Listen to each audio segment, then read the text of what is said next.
Šo mēs zinām, par šo mēs runājam jau 3. reizi. Ēkām ir problēmas un viņas akumulējās. Sākot no tā, ka mums ir nevienmērīgas telpas temperatūra, kā rezultātā siltākais dzīvoklis tiek pārkurināts, lai augstākajā dzīvoklī mēs varētu nodrošināt kaut kādu temperatūru. Bieži vien mēs cīnāmies ar to, kad ir augsts cirkulācijas izmaksas. Mēs zinām, ūdens uzsildīšana, cirkulācija, sagatavošana mūsu rēķinos sastāv liela proporcija. Tā arī ir daļa no tā, ka mēs enerģiju iztērējam ne energoefektīvi, neprātīgi.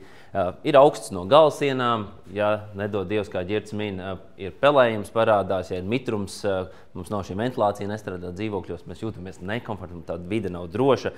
Un ir arī citas virknes, kas ir jau nesošas konstrukcijas retu reizi parādās. Nu skaidrs, ir jādomā par plānu, nu ko tad mēs darām? Kā Pauls saka, ir jābūt ilgtermiņa plānam, lai tās uzturēšanas un remontdarba izmaksas nepaliktu dārgas.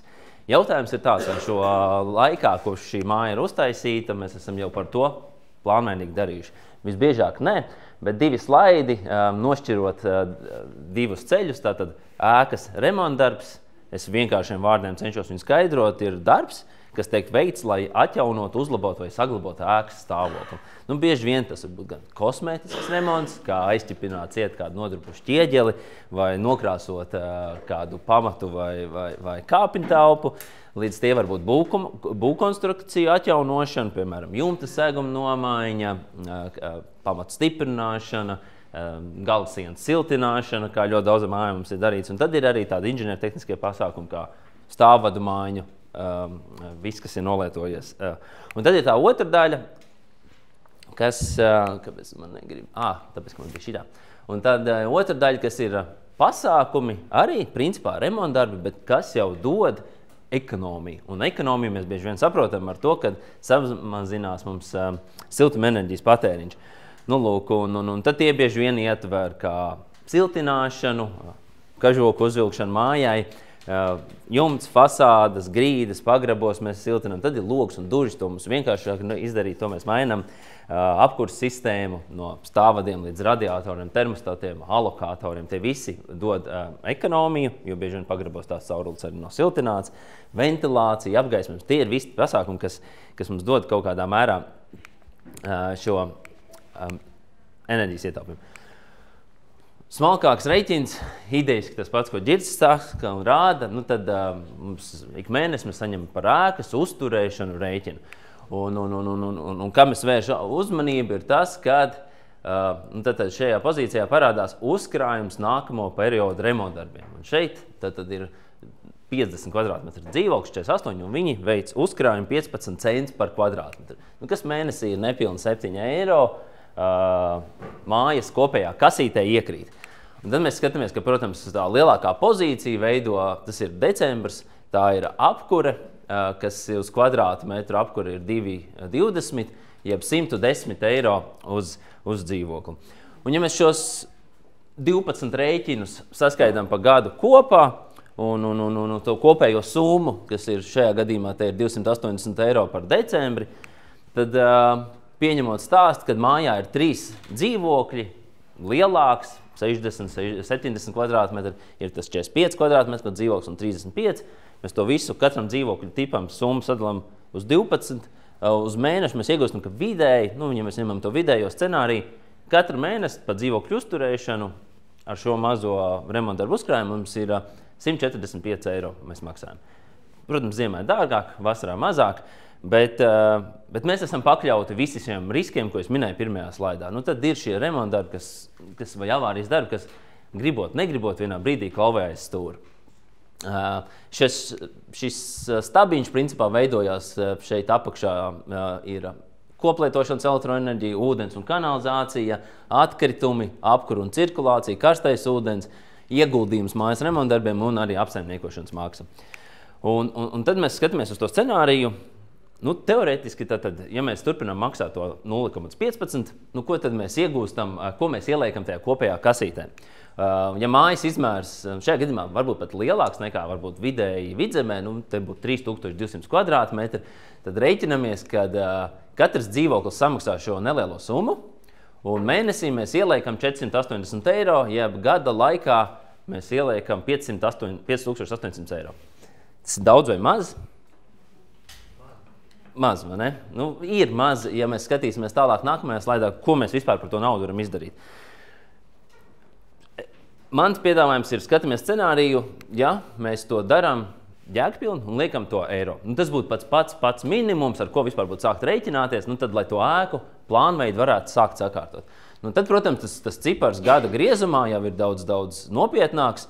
Mēnesī mēs tur kopā ieliksim 3200 eiro, vienlaikus gandrīz gadā mēs sakrāsim 40 000. Un jau 40 000 jau sāks šķist, ka kaut kas iedzīgs varētu sanākt. Nu, lūk, un ja mēs skatāmies to scenāriju, tad ar to, kas notiekās, nu, kas būtu jādara? Nu, tad mūsu, piemēram, stāsts ir, kad mainām apkurss sistēmu kā prioritāti numur 1, tāpēc, ka tur viss brūk un šķīst un jūk. Un te es aptuveni piemets izmaksas, mazs cipars, nu, 70 000 apkurss sistēma jauniem radiatoriem, termostatiem un tā. Kas nozīmē, uz tiem 3 dzīvokļu tipiem ir, ja mēs gribētu, piemēram, rītdien samaksāt, tad tam 50 kvadrātmetru dzīvoklim būtu 1100 eiro jānoliek, un tad viņš tiek pie jaunas apkurss sistēmas. Vai vienlaikus, ja viņš turpina krāt ar tiem 0,15 eiro centiem par kvadrātmetru tā māja, mums vajadzēs 13 gadus. 13 gadus, kad īstenībā mēs jau esam vilcienam nokavējuši vilcienu, jo mājā jau ir virkni problēmas. Un tā esam skatījies cauri, ja ir jumta remonts, ja ir karstā ūdens remonts, augstā ūdens remonts, pamatu remonts, un beigās vēl izkrāsojam kāpņu telpu, lai mēs jūtamies labi, skaisti un ir forši. Nu, tie ir gadi, kas ir nepieciešams, lai tās kopējās izdevumus sektu. Nu, 60 gadi. Mājai jau ir 50, 60 gadus vēl krāsim. Nu, skaidrs, tas 0,15 noteikti nestrādā. Nu, Nu, mēs nevaram to māju vispār pat minimālā redakcijā uzturēt. Nu, tad liekam pretī to 1 eiro, un tie atjaunošanās gadi, protams, ir smuki sakarīgi. Apkuru nomainīsim 2 gados, jumtu nomainīsim 1,5 gadā, ja mēs krāsim to eiro uz kvadrātmetru no katra dzīvokļa. Bet tik un tā, ja mēs izdarīsim kaut vai tos 6 pasākums, reiķinamies, ka mums vajag 10 gadus. 9, 10, jo būsim arī godīgi. Tos 2 gadus mēs krāsim apkurei, mēs izdarīsim. Iespējams, tās izmaksas vairs nebūs 70, bet varbūt 75. Inflācija darīs savu. Vienlaiks jau pa ceļam jumts tecēs. Mēs kaut kur tērēsim arī tai jumta labošanai. Un mēs ja mēs atrisināsim apkuri, mēs neatrisināsim tās nākamās 5, 7, 8 nākamās prioritātes. Un katrs tas nākamais gads aizslīdēs ar vienu tālāk. Bet, nu, ideālā pasaulē, nu, tad mums vajag 10 gadus. Kas nozīmē, nu, tad vai mēs esam gatavi gaidīt 10 gadus un liekam to eiro pie kvadrātmetra, un tad tas sākotnējais maksājums, nu, viņš pieaug.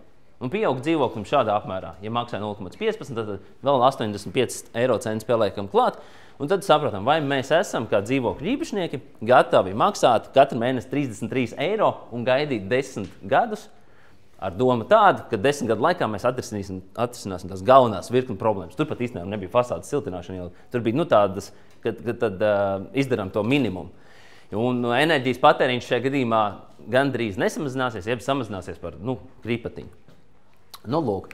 Un kas mums no tā veidojas? Nu, it kā iegums ir skaidrs. Dzīvokļu īpašnieki ir vienojušies, mums ir atjaunošanas plāns, mēs kopīgi to darām. Nu, ir ļoti labi, tad tā kontrola nosacīta paliek iedzīvotāju pusē, bailes no aizņēmuma, kas bieži vien, protams, nav uz to dzīvokli saprotams, bet tik un tā, paši savas situācijas valdītāji, saimnieki, tad mēs to kontrolējam. Protams, riski ir tādi, kad katrs darbs būs dārgāks, kā es minēju, nav pieejams līdzfinansējums, un tātad tās visas izmaksas būs 100% jāsamaksā katram dzīvokļu īpašniekam kopā. Tas ir skaidrs, tas ir jāsaprot. Būs daudz gadi nepieciešams, saglabāsies augsts avārija risks un pēdējos pieaugs ikmēnešu uzturēšanas maksājums, kurā gadījumā viņš pieaugs, tas ir skaidrs. Un tad pieliekot ciparus, šodienas autums, ko viņi dod, atjaunošanas izmaksas, ģirtam bija 440 eiro kvadrātmetru, es pieliku 410, varbūt 500, varbūt arī 350, atkarībā, ko māja dara. Lūk, tas nozīmē, ka šādai mājai, tad tā pusīte 3200 kvadrātmetru mājai, kas ir samērā liela, ir tie 700 000, ja ikmēnešu maksājums viņam būtu eiro 42, kas ir fiksēts uz 20 gadiem, jo automs šajā gadījumā, piemēram, piedāvā 20 gadus, fiksētu likmi 3,9. Tad ķeroties gan arī tieši tā pirmspēdējais slaids, lai varam dzert kafiju. Scenārijs 1, zilais. Maksājam eiro, krājam naudiņu, €42, mūsu māja iegūst jaunu skatu, mēs atrisinām ne tikai tās problēmas, kas bija 6, bet iespējams arī vēl virkni citu. Mēs maksājam mazāk par siltumu, kā rezultātā tas €42 ietekme uz maksājumu nav tik liela. Skaidrs, ka ir jāmaksā vairāk, tā būvniecība ir dārgāka, bet vienlaikus mēs esam droši, kad mums nav uztraukums par avārijas darbiem, nav uztraukums to, kad notiktu visādas briesmīgas lietas. Māja vairāk mazāk ir sakārtota un mēs varam dzīvot droši un vērtība ir atgūta un tādā veidā. Tā kā jautājums ir, kā mēs to informāciju pasniedzam, kas ir tā izejas situācija. Tajā brīdī, ja mūsu izejas situācija ir tāda, ka mēs neko neliekam tajā kopējā katliņā, tad skaidrs, ka mēs nemaksājam 178, mēs maksājam tur tos €150. Un tad tas pieaugums ir 30–40 eiro mēnesī. Bet tā ir tā ziņa, ko es gribēju aiznest, par ko aizdomāties, jo bieži vien, ko arī Ģirds perfekti akcentē, ka atjaunošana ir dārga, maksājums dubultosies. Tas ir jautājums, par ko mēs salīdzinām. Maksājums nedubultojās, mums samazinās citi izdevumi, citi riski un mājas paliek mājas. Es iekļāvos.